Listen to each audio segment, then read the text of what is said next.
So today we're going to take you for a walk through the new greenhouse structure and show you what the progress has been so far. So we got Rod with us today because he knows all the details and the lingo when it comes to greenhouse verbiage and stuff. So we're going to go ahead and take you for a walk. I'm Heidi and this is Rod. We're from Garden Crossings. So Rod, you ready to take us on a nice tour of the greenhouse structure? Sure. All right, let's do it. So we're out in the greenhouses right now, and as I look up, there's some people up there in the gutters. What are they doing, Rod?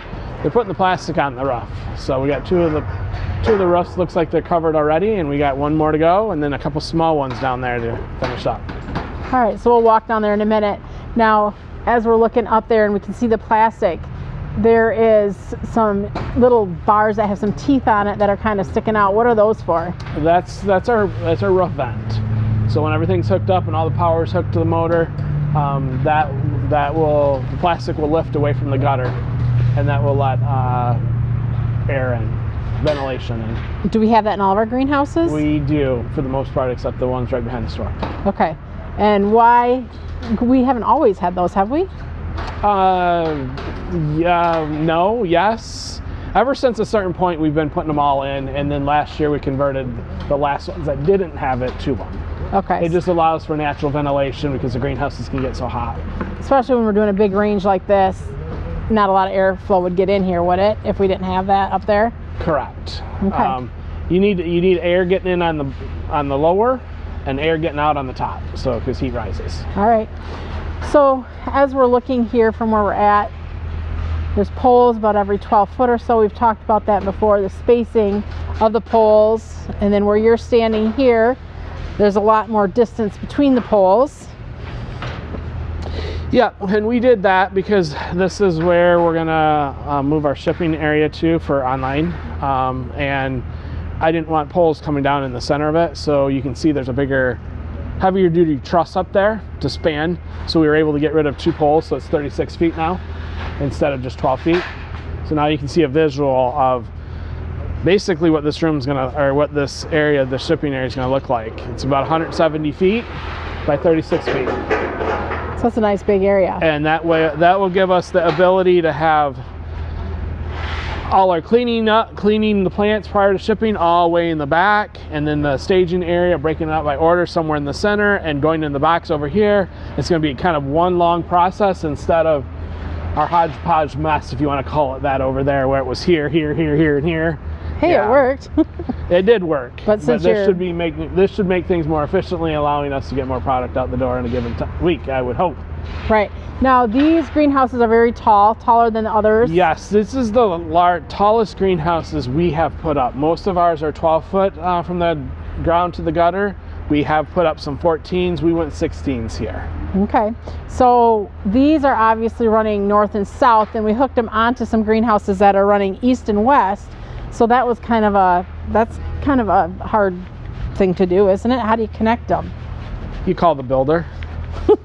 When all else fails. So yeah, no, we have built greenhouses ourselves, and we've learned good things and bad things in doing that.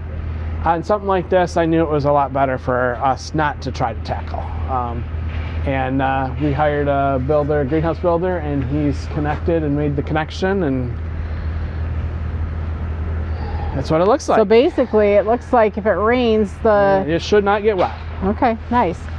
All right, we got the hole here. Is this hole in the side of the greenhouse staying or going? There was a garage door here. That's just going to be a slider door at some point, so there will not be a garage door there no more.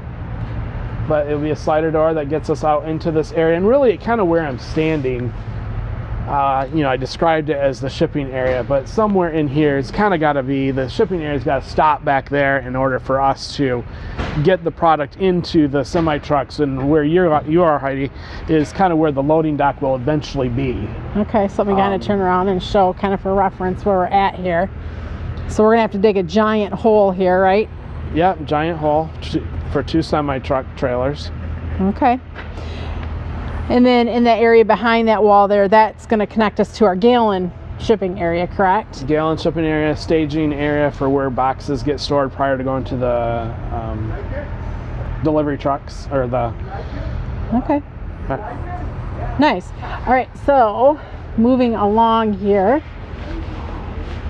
So the guys come down off the roof for a moment, probably getting some more plastic. That is quite amazing watching them up there. It's something I would never do. Of course, I am afraid of heights, so just watching the guys up there is making my hands all sweaty, and it's terrifying to me. Well, they must not be sweating too bad right now. There's no one up there. No, I know. I can handle it right now. No one's there. So now you can see the difference. This is like greenhouse that hasn't been covered yet. You can kind of, although it's so dreary here in Michigan, but you can see the trees at the far end, where in the house with the plastic you couldn't see through it. You might also, I'm going to kind of zoom in, and you can see the trusses and such a little bit better in the hoops. Those arms are on there for the vents that will be opening. So there's 7 greenhouses here. 7 of them here, and if you look here, you can kind of see these hoops. We only did the 36 feet. We did it over top of where the area that we're going to be shipping out of is, and then we did not do them over here. And we decided to do this so we have some nice enclosed outdoor growing, if you want to call it that. So you can see this is going to be the outside wall of these 3 houses that they're covering. So you've got shade cloth that you're putting on. Yep, you got shade cloth on. Plastic will go over top of that. And then the whole back wall, which is our south side, is all shade clothed. And that's going to have plastic on that whole wall as well. So when I say the area is going to be enclosed, it's going to be totally enclosed on all sides. But the roof is going to remain just like it looks right now. This will allow us to grow our fall mum crop outdoors, but protected. We're going to learn what we can actually grow out here in the future. Maybe not so much in 2024, but we'll be learning in 2025. Because I've always said, like, especially with hostas in the greenhouse, they get so warm and they get so tall so early in the spring that it'd be nice if we could kind of hold them back from getting so tall. Right, shipping them as the eyes are popping out of the soil versus totally leafed out, and they would ship better. And your hosta, you know, if you're a hosta gardener, I could use other words, hosta geek, whatever you want to call it, you know that you don't want to see any holes in your hosta leaves. So that was Heidi's idea of, you know, keeping that hosta leaf not all banged up and everything like that. So we're going to try it. We're actually trying it already outside in our outdoor store area to see how they even do this year. But you know, this area might be petunias moved out here in the middle of April, possibly. I don't know. We may end up putting shade cloth over top of these trusses. They won't be on hoops; they'll just be pulled across. So flat roof. But then we'd have to take them off every year because the snow load would take that shade cloth down. So we have options, and we also did this due to the fact of now we know where the loading dock can go. Right. I was going to just skip this area, leave it all outside, put 3 greenhouses up, put the loading dock up, and the builder says to me, if I don't quite figure it out just right, you're going to have a custom created greenhouse in the center of it all when you want to cover it, and that's going to cost you more money in the end. So we decided to do it this way. It worked for the shipping side of it that we wanted to do. It allows us to have like that area that we can experiment with outside growing. But yeah, we don't have to worry about animals all getting in because it's totally enclosed all the way around. So I do see there's some like black drain tile, I think it's called, kind of attached there to some of the poles of the greenhouse. What's that for? So under all of the sand is we have what they call sock tile, and it's all it's got all holes in it with like mesh fabric around it, and that's doing our under drains, meaning that as it gets wet in here, it will carry the water away if the water even gets down that far. But the ones that you're really seeing right now are hooked to like an 8-inch tile, and that's where we get rid of our rainwater. So the rain will hit the plastic in most cases and run into the gutter, and then the gutters are sloped a certain way, and then they'll come down. You don't see them yet, but well, you see the downspouts up there, but there'll be eventually white PVC tile that comes down, and it will end up in those black. So that little circular thing up at the top. So like, there, for instance, we'll take an elbow off this one, take it this way, and then drain that one down. We'll take the far one, bring it this way, and drain that one down. So basically we're draining 2 gutters in one downspout. So you've got drainage all set in place, so that will be Yes, all ready that's all done. to go. Yep. Water lines. Well, yes, there will be water lines out here. There will be sprinklers out here. There will have to get electric out here. It's all coming from the existing structure around us. Natural gas has got to get plumbed out here. So even though we started with the greenhouse process about, what, 3 weeks ago maybe, and it takes shape relatively quickly, and you like, oh my goodness, it's already a lot of the tedious work has been started and will continue.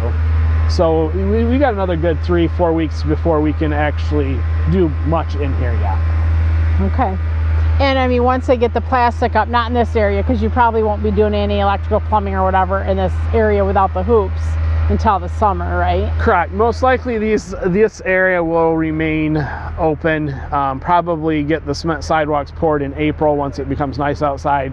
After our shipping season, the boys will come out and do the sprinkler line and the plumbing and that type of thing. But as we head back over here to the area that does have the hoops over the top and that will be enclosed, that will be growing space here within the next 6 weeks. So that's going to have to, we're going to have product on the floor in here hopefully in about 6 weeks. So and once they get the plastic onto it, which they just have one more greenhouse to cover at this point, it looks like.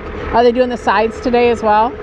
No, the only side they could do if they wanted to, oh, this is the interesting part, Hyde. This is the part that you want to see. And this is the part you personally don't want to see. Oh yeah, this is so incredible, you guys. We're going to show you this. These guys are amazing when they put this plastic on. So they have, that tube is heavy, or that roll of plastic is heavy. Barely 2 of us can lift it on our own. It's kind of in the middle of the screen right now. It kind of looks a little yellow. And what it's on a pole, and there's a guy in each one of the gutters, and they have to walk the gutters about at the same pace, and it rolls out over top of that small little tubing on the top. They might even try to lift it and walk and pull at the same time. Balance is key here. I'm gonna back it out a little bit. This is something that I've never tried. I've put plastic on greenhouses like this, but I was never smart enough or capable enough to do what they're doing right now. I don't think I would have allowed you to do this, to be honest. You guys do some sketchy things. What we did in the early years, yeah. I mean, how you used to, wouldn't you hook rope to the plastic, throw the rope over? Yeah, we can't do that here because you can't get to the ground. Yeah, you did that on the ground-to-ground greenhouses, right? Right. You'd almost have to pull it up into the gutter and then pull it over top, where they're gonna roll this one out and then they're gonna unfold it. And then they got to roll another one out because there's 2 layers of plastic.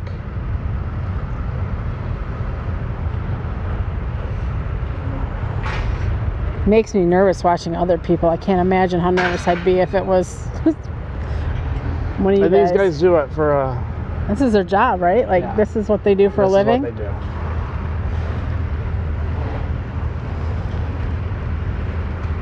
do. They go all around Michigan and some states and just change plastic.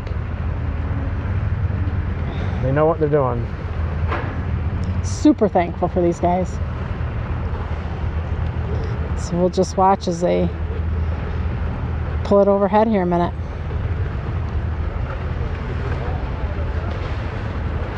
And you can see the other guys in the back are trying to unfold the poly already. Oh yeah.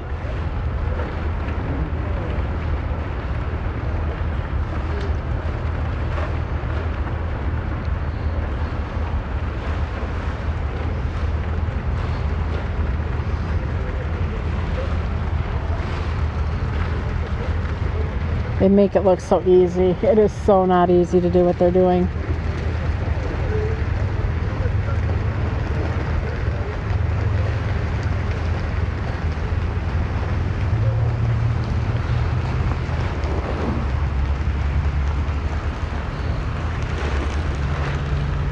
And there's the next 2 on that side, getting it all unfolded. You can imagine you don't do this on a windy day. But sometimes we're surprised they want to do it when it's windier than what we think they would want to do it in.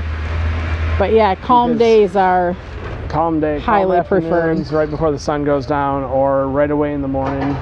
Because sometimes they're out here in the dark, not dark, but yeah, because usually the wind calms at sunset or it's calm in the morning. Oh yeah. But you get the wind under something like this, it becomes a huge kite. Let alone then you got to rebuy it because most likely it's got holes in it. Right. Speaking of rebuying and holes and plastic, how often do we need to replace the plastic on the greenhouses? It's labeled for every 4 years. Okay, is that usually what you do, is every 4, or do you go a little sooner?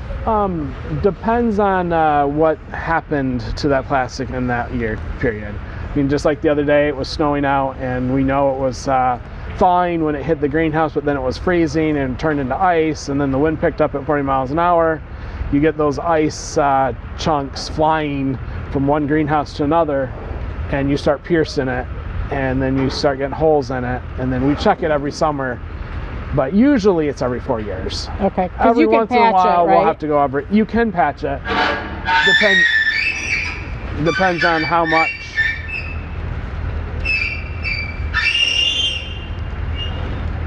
It just depends on how bad it is. Okay.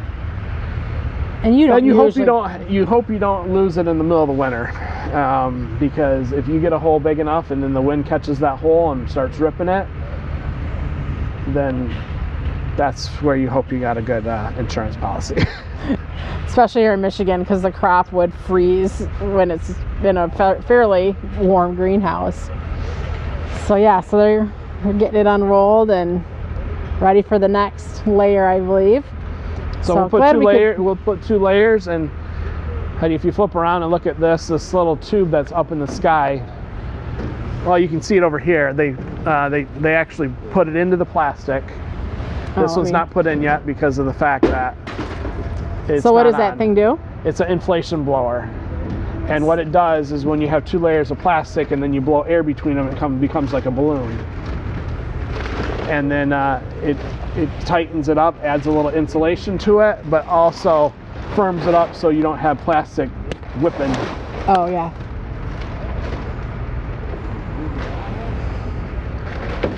Wow. Glad we were able to show the plastic being put on. I didn't realize that they were going to be doing that when we were out here, so that's kind of cool to show. So yes, lots of work yet needs to be done in here. Electrical, plumbing. And then the builder wanted it covered because he's going to be doing he has additional buildings that he has to do on the greenhouse, so that'll be. Yeah, I mean, we don't like to hang our furnaces until it's covered, because then the furnaces are out in the wind and the snow and the rain. So now, because it's covered, we can now hang the furnaces, because when you do change the plastic, you change it and you put it back on the same day. You never leave it exposed. Okay. So. Oh, there's a little bit of wind caving. You can kind of see the plastic. See it. It's giving a little bit of a fight.